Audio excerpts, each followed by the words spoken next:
Hi everyone, welcome back to my YouTube channel. This is Teacher Ryan and we are now here in our episode 3 in our Subject-Verb Agreement rules. So today we'll be talking about intervening words. But before anything else, if you're new in this channel, don't forget to click the subscribe and hit the notification bell below for more updates about this video. So what do you mean by intervening words?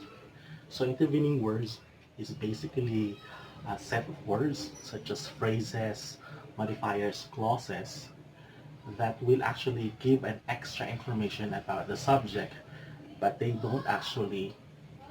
are not actually subjects.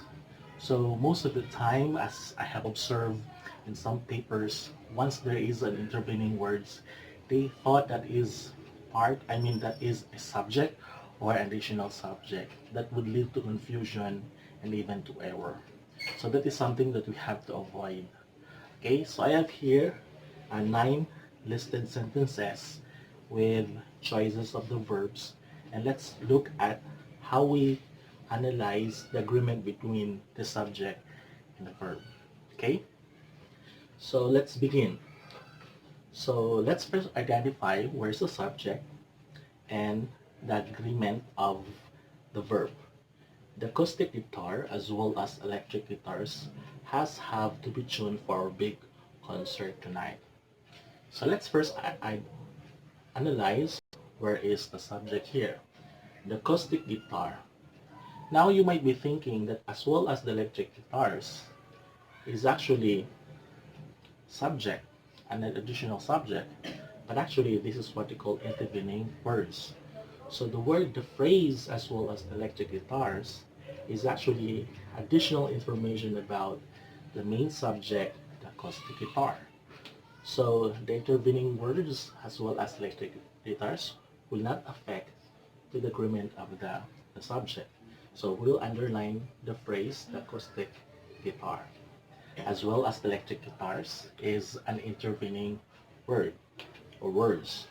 So since we have a singular subject, we'll be looking at a singular verb, has and have. As we all know that has is singular and have is plural. We would like to know the difference between has and have with exercises or examples I have there in my previous video. So acoustic guitar is only one, so we'll have a singular verb that is has. We're looking for another marker. Thanks. The president together with her husband are going to be charged with graft and corruption. So if you look at it, the president together with her husband looks like a compound subject, but actually one of the string of words there is actually an intervening words. What do you think could be the intervening words here in the sentence? Very good. Together with her husband is actually an intervening word, and that is not a subject, but rather than an additional or a modifier towards the word the president. So our subject here, the word the president. Together with her husband is intervening words, and our subject, the president, and it agrees to the verb, is going to be charged with graft and corruption. So if you look at 1 and 2, what are the intervening words? We have as well as electric guitars together with her husband are examples of intervening words. Next, the fishing boat that have been tied up at the Pasig River for 3 days were finally on its way this morning. Now we have two parentheses, two sets of verbs that we'll be looking at where do these verbs agree to the subject. Now, our subject here, the fishing boat, because we're talking about what has or been tied up. So basically the answer is the fishing boat. So the fishing boat is a subject and it is singular because it is only one and it does not end in s. So that have should agree back to the fishing boat. So this one, the entire that has have been tied up at the passive river for 3 days is our intervening words. Specifically, this is called to be as a relative clause. So if you want to know what relative clause, I will discuss that later on in my next video. So has and have will look back at the fishing boat. So has is the correct form of the verb that is referring back to the fishing boat. Next, we are still talking about the fishing boat. Okay, not the passive verb, not for the first 3 days, because they are phrases that will give extra information about the fishing boat. So we're only talking about the fishing boat. So the correct form of the verb used here is was, but not were, because were is plural. And since here in the subject, the fishing boat is our singular subject. Next, the chairperson, along with his two assistants, plans to attend the annual convention. Now let's look at where is the intervening words.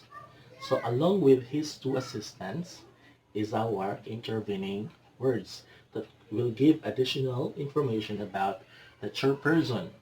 So you might be thinking that this is a compound subject, but no, because compound subject is connected with conjunctions like and, nor, for, but, yet, and so. So this will not affect to the function of the grammar of the chairperson as a subject here. So we have the chairperson as a singular subject, and since it is a singular subject, it requires a singular verb. So how does a singular verb look like? Very good. It ends in S. So we'll encircle it. Okay. Next, number 5. The mountain bike with the red frame and fat tires are the one I want or wants. Now, if you look at it, the mountain bike with red frame and fat tires is actually a plural form because it has red frame and fat tires. But actually, the intervening words here is the entire prepositional phrase with the red frame and fat tires. It is actually an additional information that is part of the mountain bike. But the word with the frame and fat tires is not actually a subject, but an intervening word or words. Now our subject here, the mountain bike.